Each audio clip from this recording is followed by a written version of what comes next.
Okay. Um, we all know what's happened. And I've had some time to think about how I should cover this. The only way is just to really say it. Um, I don't feel like I'm saying anything new. Um, this is really horrific, and the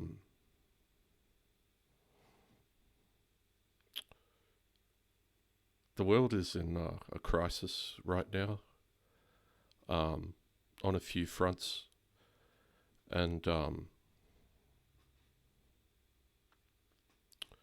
you know, I personally didn't like Charlie Kirk. Um, I didn't agree with him politically. On I would assume most, if not all, things. But I never watched that much of him. Actually, I was more familiar with Ben Shapiro and I guess Ben Shapiro uh, than Charlie Kirk. Um,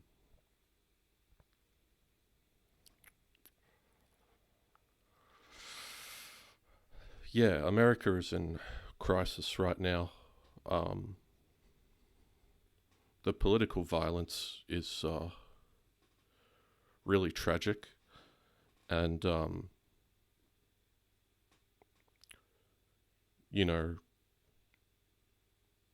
there's people I don't like who are Republicans, such as Charlie Kirk. There's people who I don't like who are Democrats, like Elizabeth Warren or Hassan Piker or you know uh, Nancy Pelosi. But you can't killing people. You know, isn't going to help. Whatever cause you want, it's not going to help. When Trump was shot last year, it guaranteed he was winning the election. Um, I was in Sydney at the time, and I just got up around midday and saw Trump had been shot at the Pennsylvania rally, and I knew, like a lot of people, he was going to be the next president, and that's how it turned out. And to take that, make that choice to take that into your hands is a disservice to whatever it is you want, because firstly it's not going to accomplish it, and it's just going to garner way more sympathy for your opponent, your political opponent. Okay, I didn't like Charlie Kirk. I thought he did a disservice to political debate in the United States. I made a video a few weeks ago criticizing him, trashing him on his take on the Jeffrey Epstein files, and not wanting to give any responsibility to Trump on the cover-up that's going on. But, going out, killing the guy, I saw the video, and, he's got a wife and 2 kids, and I feel for them. And, earlier this year, the 2 Democrat politicians in Minnesota were killed by a guy pretending to be a cop. 3 years ago, Nancy Pelosi's husband was attacked with a hammer in their house by some crazed nutjob, and now it looks like some crazed radical left-wing nutjob extremist has gone and killed Charlie Kirk, and it's only gonna garner conservatives. Okay, so that's how it works. And I think, going back, Charlie Kirk, Hassan Piker, I disagree with their methods of political debate and discourse, and I think they divide the country intentionally through full-on propaganda. You know, Hassan all the way on the left, Charlie Kirk all the way on the right, and but that's no reason, that's no reason to take someone out. It's not going to help. It's just going to, all it is that because everyone gets more and more tribalized, their base is just going to grow. They're just going to congeal stronger and come back stronger. So,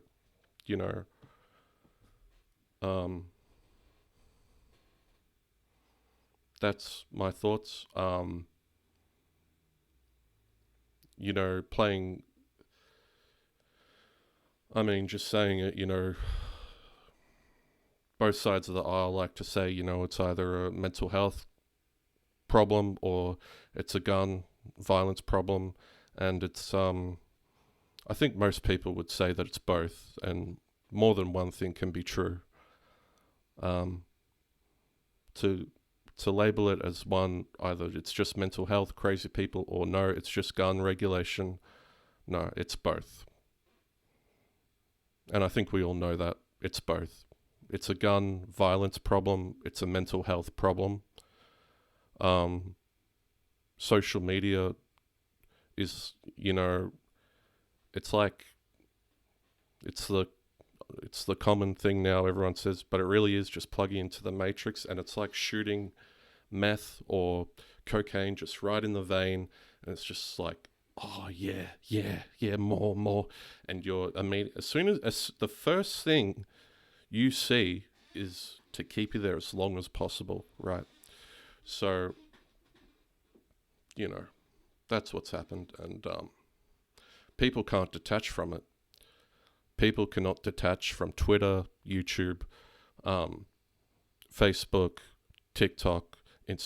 People just cannot detach from it, because you really have to compartmentalize yourself and be able to step in and step out and maintain a healthy level all the way. And people just can't do it. They just can't do it. And so I don't know. Tim Dillon, who I love, he's a great comedian and really, really funny guy. Does a great podcast. I wish his stand-up was as funny as his podcast, but that's a story for another day. He said on his podcast about 4 or 5 weeks ago, the thing now that everybody's so isolated and, part cyborg, basically, with your phone at your hip and plugged in to the matrix, a good amount of your day. The thing now is, people used to get satisfaction organically from, just being out in public and, going to places. Now the satisfaction is, how much rage politically can I make the other side feel through their phone? So, it's like, oh, I fucking hate them. I'm gonna fucking. It's that type of thing, It's like, if I can make my opponents, my enemies, feel that rage politically, that's become like people's main enjoyment, and it's sick. It's fucking tragic. I'm not sure where it leads exactly, because people just can't detach from it. And most 97% of normal people are waiting for things just to, to just disagree and move on. But it just doesn't seem to be going that way. So I don't know.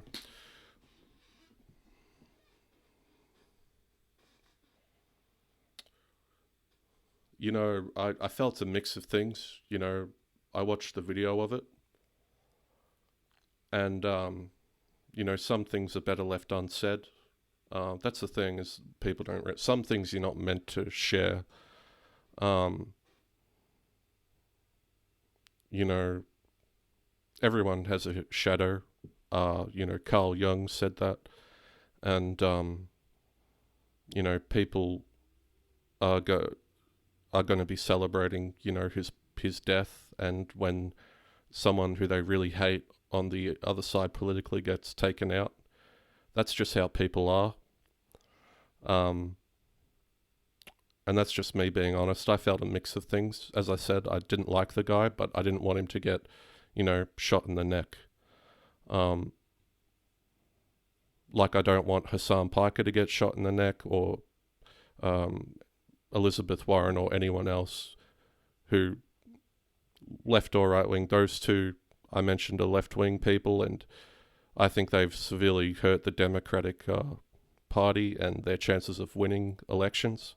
But, I don't want them to get, a bullet in the middle of, between the eyes. It's...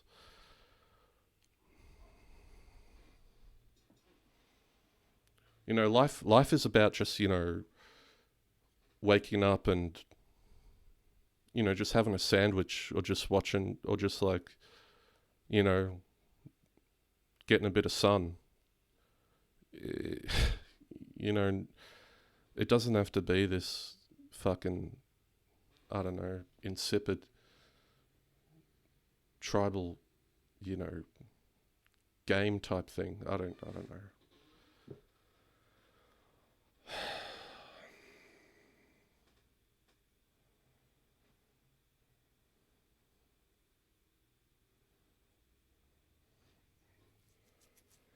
It is true. The Shadow and Carl Jung is a hero of mine, and there are some things that are better left unsaid, but you have to acknowledge them too at some point. But you do that privately. You don't do that. There's some things that you just shouldn't do, that people can just see instantly and see your darkest stuff. I mean, look, people, people who know me know I'm a pretty dark guy. I've been through some stuff, and I've come out of it after a lot of time, and it took a long time, and it's still a struggle sometimes, certain days.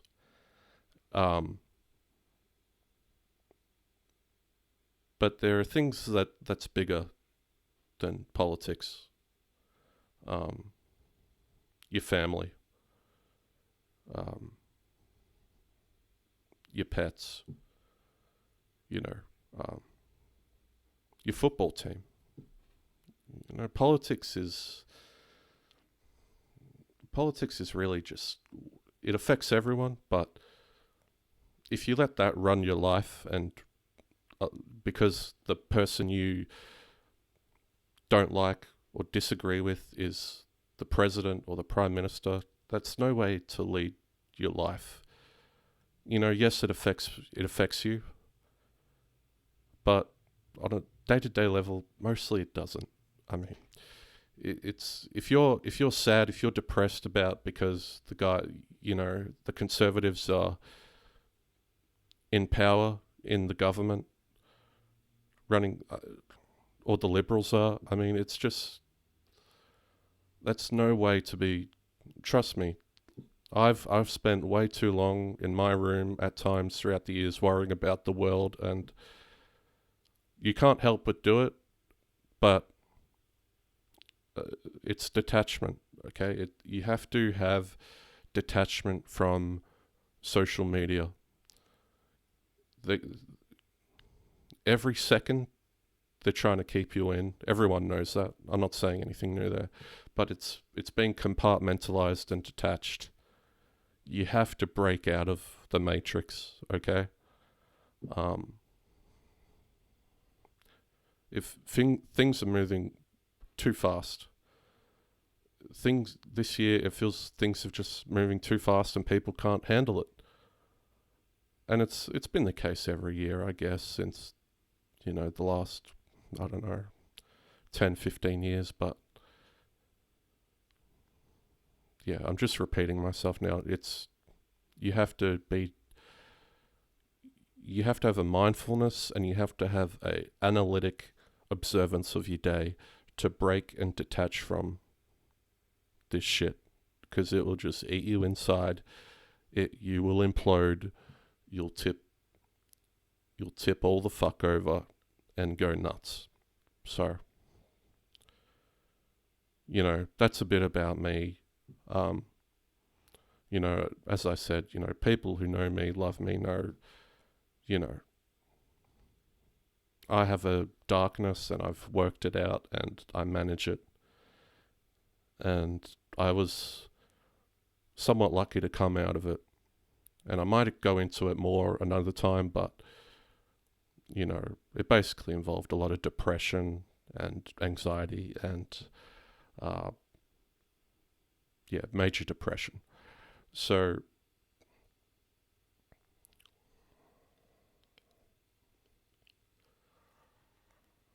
it's scary. Yeah, and it's really sad, and I just feel for the guy's wife and kids and hope they're all right, as well as they can be at a time like this.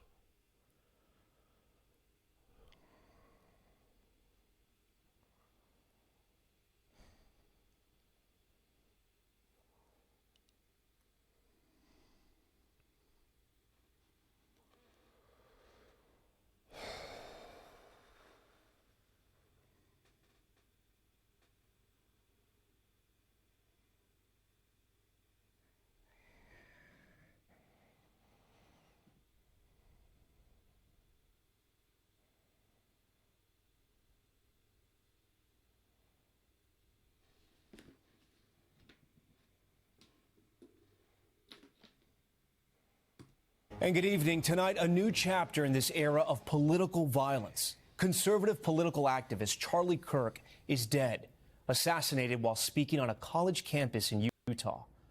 These videos capture the chaos in the crowd as at least one gunshot rang out, striking Kirk near his neck. It happened in broad daylight in front of a large crowd of thousands.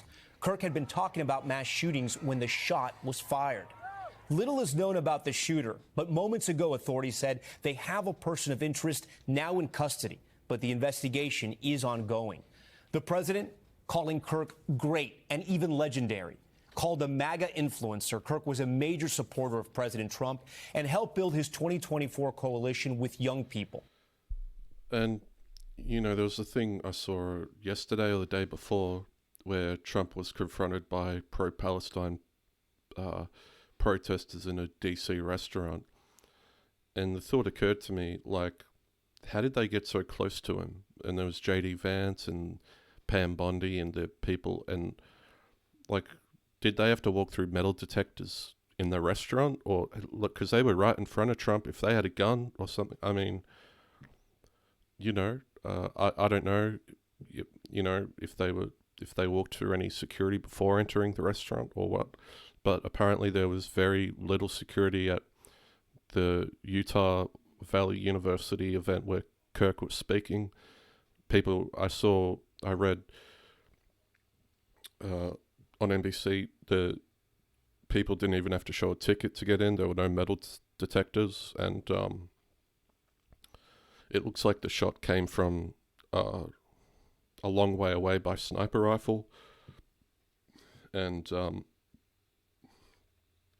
from probably a building, probably like 100 meters away, I'm guessing.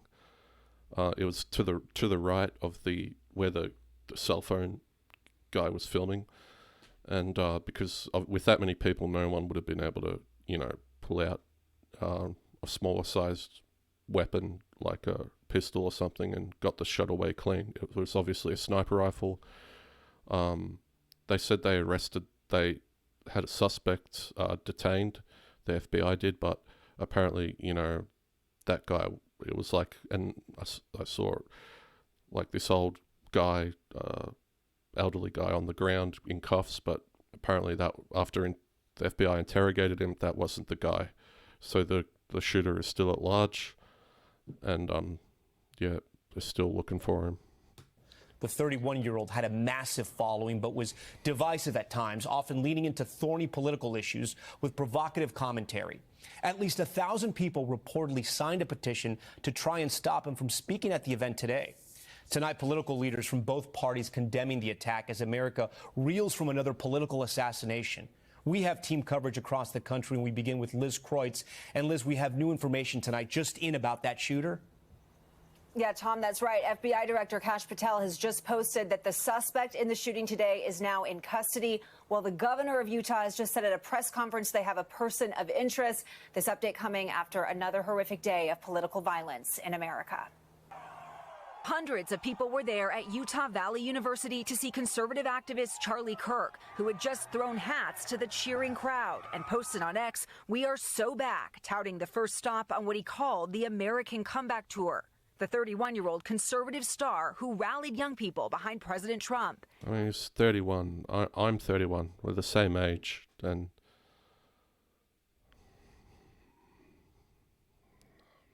he just started talking there under that white tent when witnesses say one shot rang out. The shooting was captured on video and is too disturbing to show. Immediately, crowds started running for cover. We just heard an immediate pop. We're like, what's going on here? And then after that pop, we just saw him in his neck. We saw him fall backward. I was the last one standing because I couldn't quite believe. I thought maybe it was a stunt. I'm still shaking and I'm still crying. I love Charlie Kirk. He's awesome. And I prayed for him and his family. Brendan says he was just 15 feet away. He says Kirk was answering audience questions. He had just been asked about mass shootings when the shot was fired. He was actually just talking about mass shootings, too, which is crazy, with the trans shooting that just happened recently with the trans shooter. And as soon as he got done answering the question, we heard a loud pop. He got hit in the left side of his neck and dropped. We all dropped. His security dragged him out of there, and we just ran. I was more angry, I would say, than terrified. You know, we hear all the time that we're the problem, we're the violent ones, we're the issue, and yet this is the second mass, shooting attempt on... no, it's a bipartisan issue. On a political figure. First Donald Trump, now we have Charlie Kirk. Kim had come to see Kirk with her daughter Bentley. It was scary because you don't know if it's real, if it's not, but you just have to go with your gut and get out of there. Former Congressman Jason Chavez was also there with his family. People came out to hear the dialogue, the back and forth. Ask him anything. That's what Turning Point and Charlie Kirk's all about. Ask him anything. In the midst of that, the shot rang out. He says everyone started running and screaming. And I just hope and pray that somehow, some way, he survives this. But just before 5 this afternoon, President Trump posting the tragic news. The great and even legendary Charlie Kirk is dead. No one understood or had the heart of the youth in the United States of America better than Charlie. He was loved and admired by all, especially me, and now he is no longer with us. Melania and my sympathies go out to his beautiful wife, Erica, and family. Charlie, we love you. In the House, a moment of silence. I'm just going to state the obvious here. This is detestable, what's happened. Political violence has become all too common in American society, and this is not who we are. Political violence must be called out, and it has to stop. The university says the gunman fired from a Agreed. building 200 yards away. Late tonight, FBI Director Kash Patel saying they have a subject for the horrific shooting in custody, while Utah's governor described a person of interest. We have a person of interest in custody that is being interviewed right now. The only information we have on the suspect, the possible shooter, is taken from closed-circuit TV here on campus. We do have that. We're analyzing it, but it is security camera footage, so you can kind of guess what the quality of that is. But we do know dressed in all dark clothing. But we don't have a much better description other than that. So many witnesses saying they saw no security at the event before the assassination. There was no checkpoints, nothing to get in here. Everyone was just able to walk in here. I'm like, I have my backpack. I'm like, if I wanted to, I can just bring a gun with me. Charlie Kirk survived by his wife and 2 young children. His organization, Turning Point USA, asking that everyone keep his family and loved ones in their prayers. All right, Liz joins us now live. Liz, there in your report, you were talking about the lack of security. What more do we know about the event that was being hosted there on the college campus? Yeah, Tom, well, it started around noon local time there, and it was open to both students and the public, and witnesses were saying there was not a lot of security there. This was part of the American Comeback Tour, where Charlie Kirk was going to be going and speaking and answering questions at different college campuses. This was the very start of that tour for the start of the fall semester, Tom. All right, Liz Kreutz leading us off. There have been a lot of late developments in this investigation, so I want to get to Kelly O'Donnell. Kelly, you've been talking to your sources at the FBI. What are they telling you? Well, senior officials there say that they believe the person who is in custody is the person responsible for the death of Charlie Kirk. Much more work still to be done. But, Tom, as you've seen this today, it has been at times confusing in the initial aftermath of the shooting itself, which is a terrible jolt. I heard and read that they had a suspect in custody but was released after interrogation. To all who were present, the chaos of people running away. And there was one older man who was taken into custody. He has been charged locally with an obstruction charge and was described to me by law enforcement as someone who was well known to them, as someone who's been charged with various offenses, not violent, in the local community. So that at first drew a lot of attention. But now it is clear the FBI and top officials, including the governor, separating that person is not believed to have anything to do with the shooting. And so now the question is, what can authorities look at? They've indicated there is video, however grainy it may be. They will be searching for additional sources of video, whether that's fixed security cameras or people using their phones and so forth, to try to analyze that, to diagram. So it sounds like they could have CCTV of the distant building where the shot was fired from. That's what I'm guessing is the case. The shooting, and then to pour into the life of the person who is currently... So the shooter must have shot from the building, ditched the gun, or I don't know, prevented any fingerprints, I don't know, and just bolted or just blended in, or... From the angle he was shot at, it looked like it came from it looked like it came slightly to Kirk's left at about 45 degrees or 70 degrees.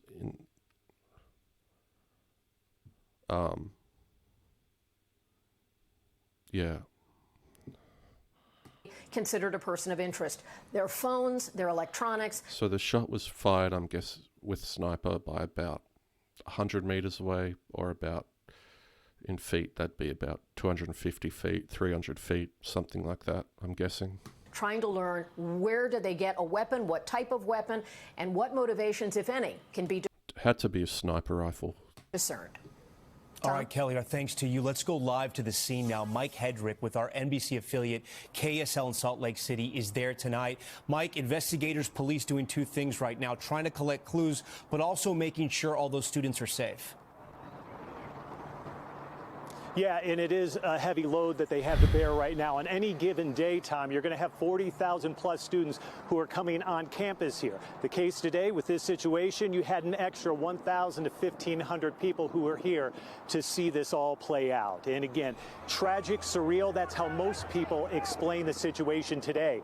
You look behind me and you see some of the buildings here. That's what police were forced to do for hours. They went into every building, every room. They cleared every single one of them. You had choppers above. You had drones. They did everything. Did they find a gun in any of the rooms? Or maybe the shooter took it with him, stashed it in some type of bag, maybe? I don't know. They could to find this shooter. Yes, it seems a little quiet right now, but the police presence is heavy. Tom? All right, Mike Hedrick for us. Mike, we thank you. I haven't seen anything that they found a gun left behind anywhere. For that. Just moments after the shooting, I spoke by phone with a man named Justin Hicken, who was at the event at Utah Valley University and witnessed what happened. I was about 20 yards away on Charlie's left. There was thousands of people there. Unfortunately, there was no metal detectors. There was there was security by Charlie. It had to have come somewhere in that direction.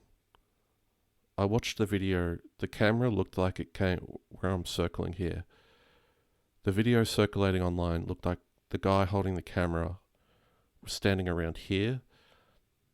The shot had to have come somewhere in this area. But, you know, anybody behind the could have shown trees, up with maybe. whatever, I don't know. unfortunately. There was someone who stepped up, ironically, coincidentally, who asked a question about mass shootings.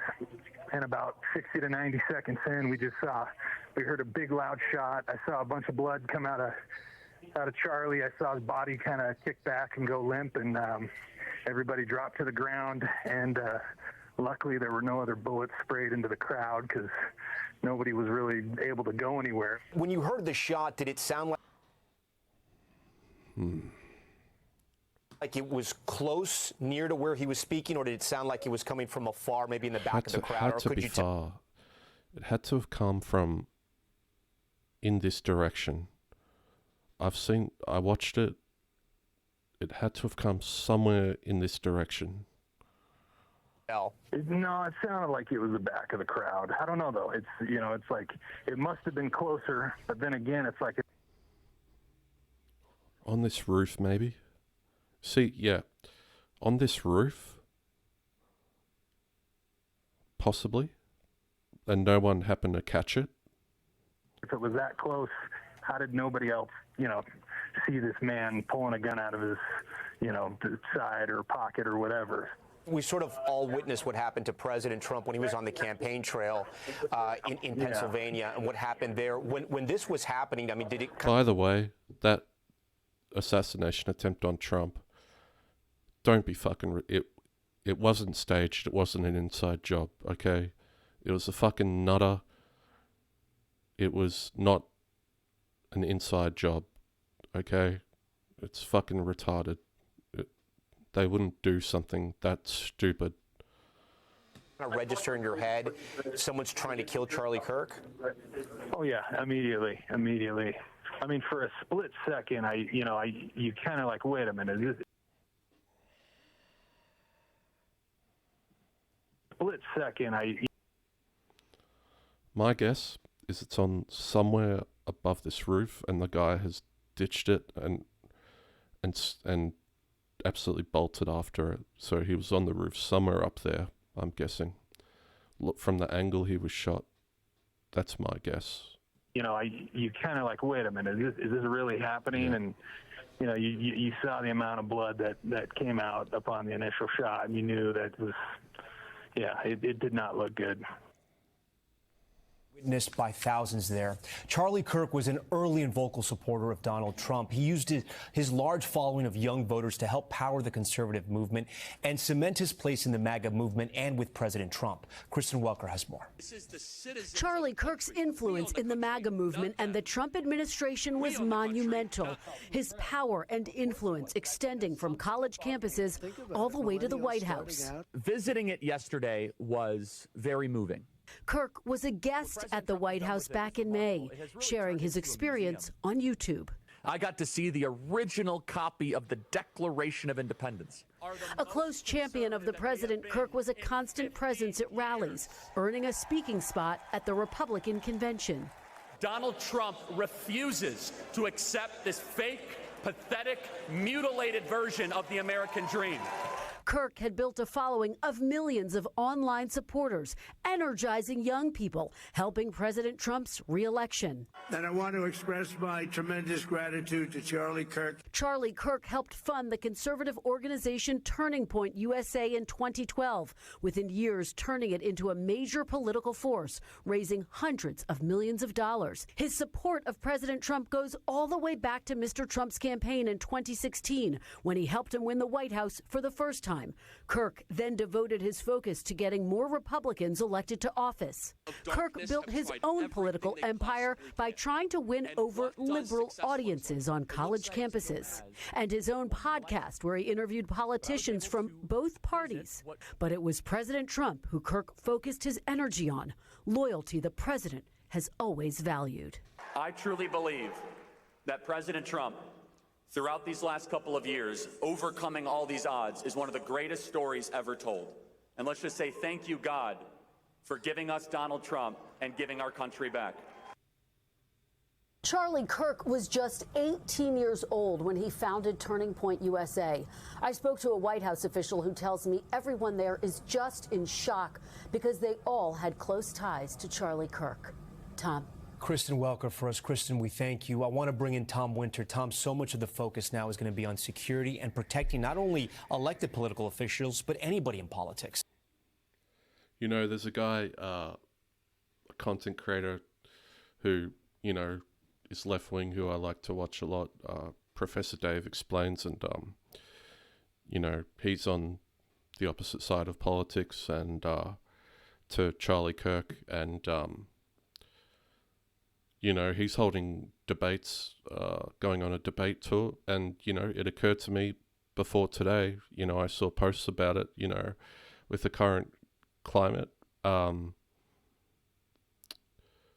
I was worried something crazy might happen at one of these debates and someone might try to take him out, because I'm sure he angers a lot of conservative people with his political opinions, derived from being pro-science and being a science communicator. And, you know, that occurred to me, and, you know, it's happened here.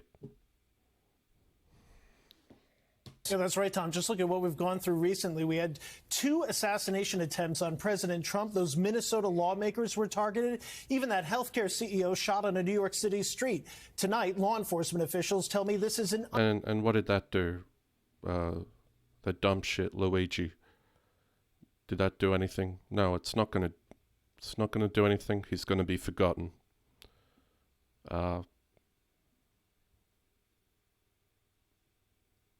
I mean, you really think, you know, these rich and powerful people can't take you out? You know, lone revolutionary, really? You know, you don't cause change that way. This isn't the 17th century. This isn't, you know, a revolution. You know, we live in democratic countries with free speech. That's what these neo-Nazis and these woke extremist retard cunts on Reddit don't understand.